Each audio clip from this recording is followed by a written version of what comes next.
Police विरोध में एकाठी हेले शिक्षक स्कूल शिक्षकों को उठाई नेबा घटना प्रतिवाद 3 दिन मध्य कार्यानुष्ठान ननेले आंदोलन को ओह्लाइबाकू चेतावनी देछि शिक्षक संघ। गतकाली सोर पुलिस राधानाथ प्राथमिक विद्यालयर 16 जन शिक्षक शिक्षयित्री और विद्यालयर कर्मचारी को उठाई थाना रे अटक रखिছে। प्रतिवाद में आज सोर शिक्षक संघ पक्षर एक जरूरी बैठक डकाई पुलिस कार्य को निंदा करने सह कार्यानुष्ठान दाबी करा 3 दिन मध्य पदक्षेप नगले पाठपढ़ा बंद कर ब्लॉक शिक्षाधिकारी कार्यालय सम्मुख में धारणा बसवाक चेतावनी दि जाइए। शिक्षक जाति कलंकित अध्याय सृष्टि करथिबा शिक्षक माने अभियोग करिसेंती।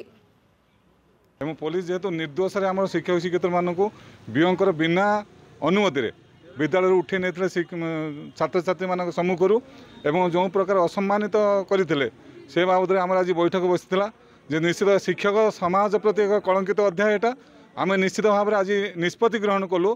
आम आम जेहेतु इमिडिएट अथॉरिटी अच्छा बीओ एवं बीओ को जनइबू एवं कलेक्टर एवं शिक्षा मंत्री समस्त को आम अवगत कर जनइबू। आम मात्र 3 दिन समय देचु। 3 दिन भितर जदि आमको न्याय से प्रदान न करती आम सारा ब्लॉक रे शिक्षादान व्यवस्था को अचल करूँ। प्रत्येक विद्यालय ताला पकई आम ऑफिस बीओ ऑफिस सामने धारणा देवु।